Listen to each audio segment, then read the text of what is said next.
All photos up nearly a week after Hurricane Maria made landfall in Puerto Rico, President Trump finally waived the Jones Act for the island, allowing more emergency supplies reach the battered territory's shores.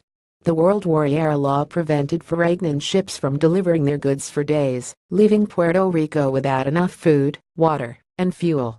And that's only the beginning of the small island's problems. There's a good chance that the new supplies will arrive in San Juan's port and just sit there. Puerto Rico's wrecked infrastructure and a shortage of truck drivers as well as diesel fuel are preventing the goods from reaching citizens in need. That means that people are waiting hours in scorching heat for gasoline, and supermarkets are rationing food. Meanwhile, the vast majority of Puerto Ricans don't have power, and many haven't had power since Hurricane Irma hit the island 3 weeks ago. That means no running water in most cases. Make no mistake, Puerto Rico's Governor Ricardo Rossello said earlier this week. This is a humanitarian disaster involving 3.4 million U.S. citizens. We will need the full support of the U.S. government. The big problem is that much of the federal government isn't offering up that support as readily as it could. After all, Trump waited days to waive the Jones Act, and the waiver will only last 10 days. Trump only took action after Governor Rossello made a public plea for a temporary waiver.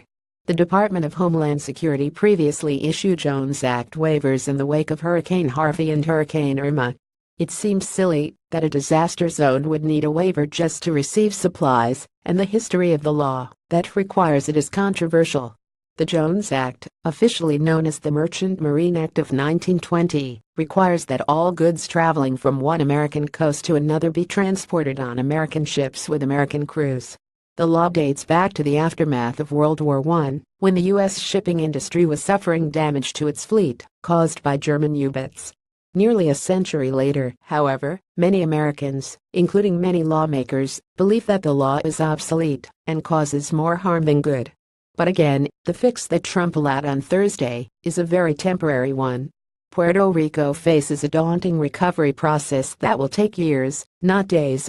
Congress isn't expected to pass emergency aid legislation until the first or second week of October, and many say that the federal aid that's already deployed there is insufficient. Governor Rossello is begging for help from the military, basic things like the ability to use helicopters and other aircraft that are already on the island. It certainly doesn't help matters that the communication infrastructure on the island is also destroyed, forcing Puerto Rico's mayors to drive to San Juan and beg for help in person. Some mayors say that Federal Emergency Management Agency FEMA hasn't even done anything in their towns yet. We need something tangible, a bill that actually answers to our need right now, Governor Rossello said on Tuesday. Otherwise, there will be a massive exodus to the continental United States. It's a bad situation. The latest photos from Puerto Rico show an island that looks like it was hit by a bomb, and American citizens who are living in squalor. We've included a collection below. If you'd like to help, PBS recommends a number of organizations that are accepting donations of all kinds. There's also a landing page for Hurricane Maria at gov.int. You can also call your local lawmakers and beg for swift legislation. That's the least we mainlanders could do. Washington Post, New York Times, Politico.